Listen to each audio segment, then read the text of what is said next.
han participado en la cuarta cumbre iberoamericana de agendas locales de género. Digo, han participado porque ha ido más representación de Huelva.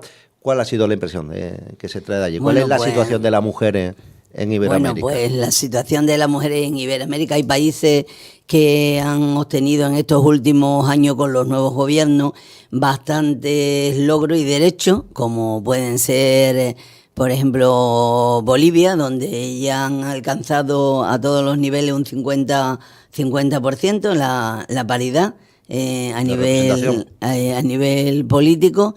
Se están pues trabajando mucho en el sentido. En Ecuador también nos sorprendió de que hubieran en zonas incluso de la cordillera andina, que es donde hemos estado, bastantes logros conseguidos, pero indudablemente América Latina es muy grande, desde México hasta la Patagonia, y de verdad que pues las impresiones y los testimonios que allí escuchamos son demoledores, sobre todo de la parte de México, de la parte de Guatemala, El Salvador, Honduras, la República Dominicana.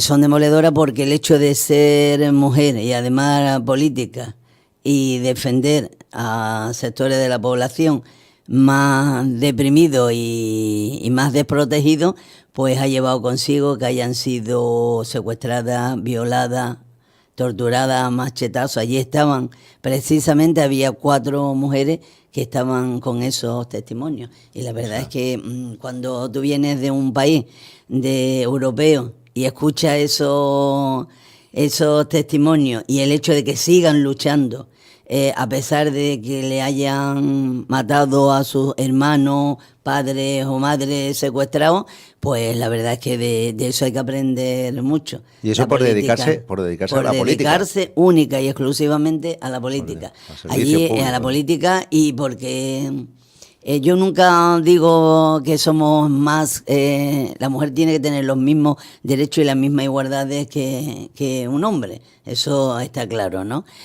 Y entonces, claro, son países donde el patriarcado es muy fuerte y prácticamente pues las mujeres no se visibiliza porque no, en algunos sitios ni existen como tal. Entonces, el hecho de dedicarse a la política, porque ellos piensan que son comunidades, son indígenas, comunidades indígenas, pero muy próximas a poblaciones de núcleos turísticos, poblaciones grandes, incluso de la capital, pero el hecho de dedicarse únicamente a defender y a hacer una política diferente, pues han sido maltratadas y violadas y todo, pero ya siguen ahí, siguen en la representación más grande, desgraciadamente, era la de México, todo el cono sur de México, bueno, en México, donde sabemos que hay mucha violencia, la parte ¿no? de Chihuahua, la parte de Ciudad Juárez, tremendo. Allí mueren, daban cifras, 6 mujeres al día, 6, 7 mujeres al día en Ciudad Juárez. Y en la parte toda de El Salvador y demás, bueno, El Salvador sabemos que ha habido, Guatemala y todo, son guerras que todavía persisten. Y después, zonas como, por ejemplo, de Europa, nada más que íbamos, de España era la delegación más grande, era la de Huelva, que éramos 8, con la vicepresidenta de la Diputación al frente, una técnico, y el resto éramos teniente alcalde de los diferentes municipios de Triguero, de la Puebla de Guzmán, de Huelva capital, y que iba una representante del Partido Popular, y después de la costa, que estaba. Bueno, y cuando escuchaban vuestros testimonios, vuestras experiencias como concejalas libres y pudiendo ejercer pues la política claro, con normalidad, que pensaban. Yo, después de haber escuchado la segunda, porque tuvimos la oportunidad, desde aquí mi agradecimiento a la Diputación y a la vicepresidenta, porque las 2 mujeres que íbamos de la zona de la metropolitana, de lo que es Huelva, que iba Juana Carrillo por el Partido Popular, que lleva 20 años ya y que había había fundado o había puesto en marcha el Consejo Local de la Mujer. Y yo, pues prácticamente después de haber escuchado, a mí me tocó el compromiso de la agenda, del compromiso político en las agendas locales sobre género. Pues después de haber escuchado tantos testimonios de todas las zonas donde acabo de citar, bueno, pues nada más que cabe solidarizarte con la parte de México, de Guatemala y El Salvador, de toda esta zona donde la mujer está pues prácticamente machacada, porque no la dejan hacer absolutamente nada. Pues nosotros, la verdad, después escuchas también testimonios de la parte de Chile que han avanzado muchísimo. Pues Chile, porque Argentina, Chile, Argentina, es diferente, Chile, ¿no? Argentina. Están más avanzados, digamos. México también, pero la parte del Distrito Federal y de todo. Chile, Argentina, Uruguay también son ya ciudades que están más europeizadas, ¿no? Entonces han alcanzado muchísimos logros. Hay muchísimas mujeres, está pasando igual que aquí, que las mujeres, y Cuba, que está súper adelantada, indudablemente, aparte de que haya tenido el gobierno y que tenga un gobierno, pero bueno, hay que reconocerle que en educación, en salud y todo, hay que darle un aplauso, porque han conseguido de toda América Latina el mayor nivel que hay en salud, aparte de toda la escasez y todo lo que haya en cuanto a medios, ¿no? Y a mí me tocó pues los avances que habíamos hecho, que somos un municipio pionero en el Centro de Información a la Mujer, que se hizo en la década de los 90. Que hemos conseguido que éramos una lista paritaria en lo que concernía, que teníamos una presidenta en la Junta de Andalucía, que prácticamente en América Latina, la época de Bachelet, de la presidenta de Chile, sí, pero ahora hay un retroceso. Ahora está con el gobierno en la zona conservador. Central del Salvador, Sí, Nicaragua, sí, bueno, ni pensarlo, ahí ¿no? hay mujeres, pero están, como acabo de decirte, Paco, pues con el miedo. Están prácticamente gobernando con un valor impresionante, gente joven, indígena, que tú te quedas asombrada y yo muchas veces digo, bueno, yo pocas veces me quejo de eso, ¿no? Porque yo siempre digo que las políticas y los políticos somos servidores públicos y como tal, eso no lo tenemos que creer y lo tenemos muy presente. Pero que a costa de que incluso peligra tu vida y tu familia por estar defendiendo, porque la sensibilidad, y me lo van a permitir, que tiene una mujer a la hora de hacer política es diferente, por ciertas connotaciones, y que estén defendiendo a su pueblo únicamente. Y me imagino, doña, que muchas veces, en la mayoría de los casos, de estas zonas, digamos, indígenas, que sin medios ninguno, ¿no? No, sin medios. No solo ya arriesgando la vida, sino sin medios, ¿no? Sin medios, porque estaban... a mí me llamaba mucho la atención porque había un grupo de jóvenes, no tenían más de 29, 30 años. Había una chica también de Colombia, de Mariñillas, de un municipio, que también había sido bastante atacada porque sabemos que ahora porque hay un acuerdo, pero Colombia ha estado machacada por los cárteles de la droga, ¿no? Entonces, esta chica entró en la política con 19 años. Y ahora es precandidata, esperemos, los testimonios de ella eran emocionantes. Allí era un cúmulo de sensaciones porque es hacer política de otra forma, contra viento y marea, hacer una política con lo que tú has dicho, con poquísimos medios, porque son comunidades rurales y ellas mismas tienen que crearse sus propios. Ellos hacían, por ejemplo, había una mujer que nos contaba que ella había hecho una empresa y había creado con artesanía para poder generar dinero, y ese dinero para ir destinado pues a las 4 cosas básicas que hay en una comunidad, ¿no? Como por ejemplo pueden ser pues tener una escuela más, cosas así que hoy Pues claro, vivimos en un mundo desarrollado aquí en Europa y exigimos una serie de derechos porque son economías de capitalistas, indudablemente, ¿no? Entonces, vienes de allí con una sensación de que cuando me tocó dar discurso y hablar de lo que teníamos aquí, pues claro, ha servido todos los testimonios de las 7 que hemos ido para aplicarlo a todas las mujeres, ¿no? Nos hemos hecho intercambio y ayer precisamente recibía un correo de una de las chicas de Salta, de la parte del norte de Argentina, que aunque están Argentina todo lo que es el centro, pero después vas a la Patagonia, por ejemplo, y al norte, y ya hay unas ciertas dificultades, ¿no? Está todo reducido a la metrópoli. Y después el tema de que esa cumbre sirve, aparte para el empoderamiento, para poner a las mujeres en su lugar y para darle a conocer el mundo de la necesidad que hay de que las mujeres entren en política. Toda la cúpula que presidía era de la ONU, de la Organización de Naciones Unidas, de mujeres, había hombres también, que están luchando por la igualdad de género entre hombres y mujeres, y la verdad que fue muy fructífera, porque allí te das cuenta de que no nos debemos de quejar tanto, que la calidad de vida aquí es impresionante, porque en Cuenca, Ecuador, tú vas a Quito, a la capital donde estuvimos también, y es con una pobreza enorme, la mayor parte ve a mucha gente indígena en la calle, vendiendo prácticamente con los niños cargados, como es normal en América Latina. Vi todavía mucho más pobreza que en México, porque es una población con más características y más indígena que ahora Cuenca me quedé...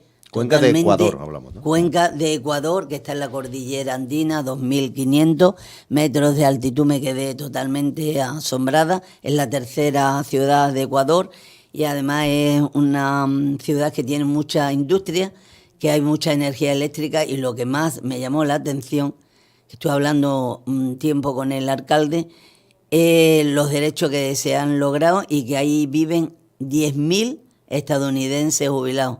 ¿Ah, sí? Y holandeses y de otros países, y le preguntaba, y es por la calidad de vida que han alcanzado allí. Es una ciudad muy bonita.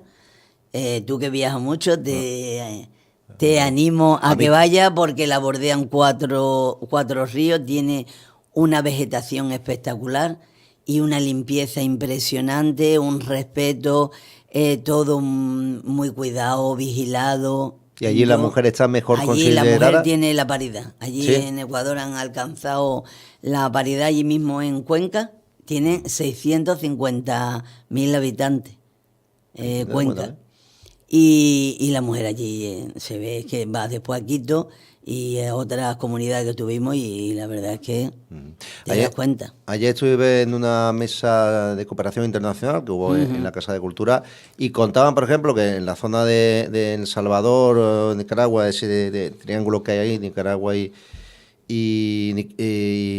Guatemala, que por ejemplo había una chica que contaba de voluntaria de una ONG que estaba en un centro de atención sanitario, y tenían que tener un médico y una médica, porque había hombres que no querían que la tratara como una mujer, y mujeres que lógicamente no querían que un hombre la viera desnuda, pero por el tema, decía, sobre todo del machismo. Del machismo, sí. Allí, por eso yo hacía mucho hincapié en el sentido ese, ¿no? También el tema, son comunidades que tú has dicho, todo Centroamérica.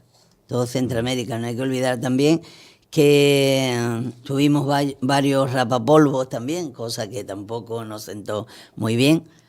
Presidía una de las ponencias, la que fuera ministra de Igualdad de Zapatero, Viviana Ido, que, y algunas de Argentina o de Uruguay decían que todo eso se debía al patriarcado que habíamos llevado los españoles. Y eso tampoco, si nos vemos, la que conocemos un poquito la historia de América, pues antes de llegar los españoles, los aztecas y los mayas ofrecían a las mujeres como objeto de sacrificio a los dioses. Y en la cultura indígena está muy, muy antes de que llegaran. Hicimos barbaridades porque el poder de la Iglesia en aquella época no era consciente de lo que había, de los conquistadores que prácticamente eran personas pues que no tenían una cultura, de los que iban con todos fue los marineros. No fue lo más granado. Los que fueron con los marineros. Entonces Claro. todo eso, pero que bueno, que España había contribuido también mucho a la unificación. Y lo decía Octavio Paz, ¿no? También, a la unificación de toda América Latina, Iberoamérica en países, ¿no? Y nosotros, en Huelva, hizo una exposición muy buena en cuanto a los logros alcanzados. Hicimos una llamada de atención porque aquí se había alcanzado muchos logros, pero desgraciadamente se estaban produciendo un recrudecimiento y una regresión, sobre todo en los jóvenes, que hay muchos jóvenes que todavía no, que están volviendo a la época en la que prácticamente de total machismo, que no reconocen la igualdad entre hombres y mujeres. Se puso de ejemplo lo que ha pasado con la manada, cada vuelta a todo el mundo, la sentencia. Nos dijeron que aquí también morían mujeres, claro, pero morían mujeres, pero no en proporción como el resto de lo que ocurre, porque hasta en la Europa súper adelantada como es Suecia, Noruega, sí, no, ya se igual, también por desgraciadamente, y que había que estar luchando continuamente para visibilizar a la mujer, ¿no? Y también yo estuve hablando del grupo de la LGTBI, porque aquí se había conseguido, que somos pioneros también, en pues normalizar una asociación que viene luchando, como son Mariliendre, porque viene luchando por los derechos, ¿no?, de lesbianas, de gay, transexuales, y la verdad es que eso allí llamó mucho la atención. También salieron algunas voces, tanto de Ecuador como de sitios ya del cono sur, de Chile y de otros países, porque el hecho de pensar en una normalización, una legalización de una asociación, de una LGTBI en todo el cono centroamericano, pues eso es un poco todavía. Pero bueno, que se está trabajando en ello, y la verdad es que fue una experiencia porque intercambia conocimiento, conoces a la gente. Aunque nosotros hayamos alcanzado una democracia estable políticamente, sí también hablaron mucho de la corrupción en España, y entonces, claro, eso también estuvimos explicando. Son corrupciones, desgraciadamente, a nivel... yo explicaba que era la corrupción política, pero que al menos los cuerpos de seguridad del Estado no había corrupción como existe en México, en Guatemala, en Honduras, en Argentina, en muchos sitios, de todo. ¿Por qué? Porque aquí los cuerpos de seguridad del Estado se están formando y es una ayuda al ciudadano. Claro, y son los que están investigando muchas de esos casos de corrupción. Son los que están investigando todo, y entonces que no nos metieran porque la corrupción que hay allí a nivel de todo, desde es más estructural, ¿no? Desde el policía que va, desde un vigilante normal hasta las grandes esferas. Y nosotros aquí, todos los esfuerzos y demás alcanzados es también porque los cuerpos de seguridad del Estado están sensibilizados, desde la policía local hasta la Guardia Civil y la Policía Nacional, con el tema de la violencia de género. Eso lo tenemos. Y claro, eso ahora mismo, la gente en México se quedaban un poco... habían dos investigadoras que estaban dirigiendo comunidades y además eran decana. Una de ellas era una decana de una de las facultades del norte de México, ya casi frontera con Estados Unidos, y sí tomó el ejemplo ese, la formación, porque hacíamos mesas y paneles y ellas se llevaban la experiencia de cómo preparar los cuerpos. Es difícil. Sí, pero hay que formarlo, ¿no? Igual, y entonces la sensibilidad que hay aquí en los cuerpos de seguridad no existe allí. Claro. Eso Hablábamos precisamente con Ramón Pérez hace varias semanas, que después de la sentencia de la manada, que también hace falta formación en los jueces y fiscales para que cuando se traten estos temas se sepa bien de qué se habla, ¿no? Desgraciadamente la policía muchas veces yo creo que está cansada, la policía y la Guardia Civil, porque detiene y después, si no una sentencia justa ni nada, pues... Claro. Lo que está claro es que hay mucho trabajo por hacer y que me imagino que eso te cambia, cuando tienes experiencia de este tipo, te cambia la forma de abordar el tema y de ver cómo... Y de ver todo, porque yo soy consciente de que muchas veces cuando nos quejamos y me meto en el bote, digo, bueno, ¿cómo es posible? Hay que viajar un poquito más, conocer las realidades de muchos lugares para valorar lo que tiene, lo que sí... Claro. Que lo que nosotros hemos alcanzado en España, la calidad de vida, la seguridad, aparte de que, bueno, de todo lo que hay, lo que sabemos que hay de la corrupción, pero que no tenemos punto de comparación. Nosotros, se decía yo también en la mesa de cooperación de voluntarios. No tiene nada que ver. ¿Que hay pobreza en España? Sí, pero bueno, es que la pobreza extrema que hay en algunos puntos de Iberoamérica o en algunos países de África... O sea, que no tengas acceso a agua corriente, a agua potable. Las necesidades más básicas, claro, como es tener, pues, asegurar por lo menos un plato de comida lo decía un Ramírez agua ayer, y todo. Claro. No la tienen. No la tienen. Entonces yo creo que muchas veces, hombre, yo he tenido la suerte de vivir también durante muchos años en México, me lo conozco bien, en una zona que era la parte muy turística, pero rodeada de comunidades indígenas, indudablemente, como era la parte de Cancún, que es donde está la Riviera Maya, y todos esos estados que ya están pegando junto con Guatemala y Honduras.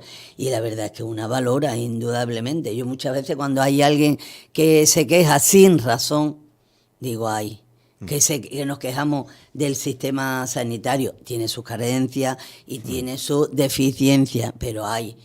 Ir a esos países donde si te pones enferma no puedes hacer nada, si no tienes dinero no puedes ir a ningún sitio. Eso incluso en Estados Unidos. Exactamente, un país que supuestamente está más avanzado. De todo, pero el hecho de tener una asistencia sanitaria, que tú vas aquí a un centro de salud y venga de donde venga te atienden y no te encuentras desprotegida, pues porque para una simple... yo que soy alérgica, allí en México, para un simple inhalador o un ataque de asma, tenías que poner dinero. Si no, ahí te quedaba. Ahí te quedaba. Es que para todo. Por eso debíamos, valorar. Lo que pasa es que, claro, cuando se llega ya a un estatus y a una serie de derechos, normal. Cuando tenemos, pues cada vez queremos más. Pero sí tenemos que hacer un examen de conciencia y sobre todo... mirar hacia atrás y ayudar a estas comunidades que a fin de cuentas son todos hijos de la patria, España, teníamos que ayudar. Es lo que decía Madre Coraje ayer también, dice, ¿qué culpa tiene cada uno donde nace, no? Donde nace. Teníamos que ayudarlo porque es penoso. Eso decíamos la delegación nuestra. Ve a mujeres que a lo mejor tienen 40 años, pero parece que tienen 70, indígenas vendiéndote cualquier cosa que ellas hacen por allí. Y tú dices, madre, y te da pena porque te pones en la piel de ella. Claro. Y ves a tu madre, a tu tía, con esas edades, personas así. Yo siempre, en ese aspecto, siempre he valorado, porque cuando vives fuera valoras mucho lo que tienes y tratas de ayudar. Yo ayer pensaba ahí, lo que pasa es que me surgió un problema, pero lo que tú acabas de decir, la reunión de cooperación internacional es muy buena. Ya de todas formas aquí hay gente, está Ramírez, sí, y hay otra, pero aquí hay una niña que es Ana María Díaz, Mateo, que es esta niña que es psicóloga, sexóloga, y tiene mucho máster, que es de aquí de Punta Ambría, de la gente de los nuevos. Ajá. Bueno, pues lleva ya muchísimos años trabajando en la selva, ¿eh? ¿Ah, sí? Sí, ha estado primero en Chile, estuvo creo que en una parte de Brasil, ahora no sé si está en Perú, y con una bicicleta, casi 1 hora y pico, tarda de su sitio, de donde ella está, a la comunidad indígena donde trabaja, para enseñarle a las mujeres planificación familiar. Porque allí ve gente que tú dices, bueno, pues yo le preguntaba allí a la gente, ¿qué edad tiene? Tanto, y tenían 4 hijos, y a lo mejor tenían 4 o 5 hijos, tenían 25 años. Claro. Pero claro. Lo que pasaba en España hace algunos años. Pues estaría bien conocer a esta chica en una de las ocasiones que venga por aquí. Pues muchas gracias por compartir con nosotros esa experiencia, y me imagino que eso también le ayudará y le servirá para aplicarla también en la política diaria aquí en Punto Brián, aunque sean otros temas, claro, ¿no? Son otros y temas, otras pero polémicas, ¿no? hay que tener, sobre todo, sensibilidad y seguir luchando en el plano de la igualdad entre hombres y mujeres, que es muy importante, y concienciar a la gente que bueno, que hay muchas personas fuera que son de la misma lengua y que tienen mucha dificultad. La Diputación está haciendo también varios proyectos en la parte de África Central y del norte, que están también contribuyendo a crear escuelas, a darle posibilidad de tener agua mediante la construcción de pozos y demás, ¿no? Porque el agua es fundamental. En América Latina, como hay mucha agua, en Iberoamérica eso no es. Ahí el problema es la reconducción hacia donde están y en los poblados, pero que te da otra visión de la vida y de cómo tomar las cosas, y que no, hombre, no digo que debemos ser conformistas, porque nunca se debe de ser conformista, y menos en la política. Hay que aspirar a mucho y gestionar para poder llegar a lo máximo, ¿no? Porque así lo exigen los ciudadanos, pero sí para transmitir todos estos sentimientos y todos estos testimonios, y hacer otra forma de política, ¿no? Con más cordura, más sensibilidad y más humanismo, otro tipo, ¿no? Más humanidad. Más humanidad. Muchas gracias, Antonio Galloso. Gracias a vosotros.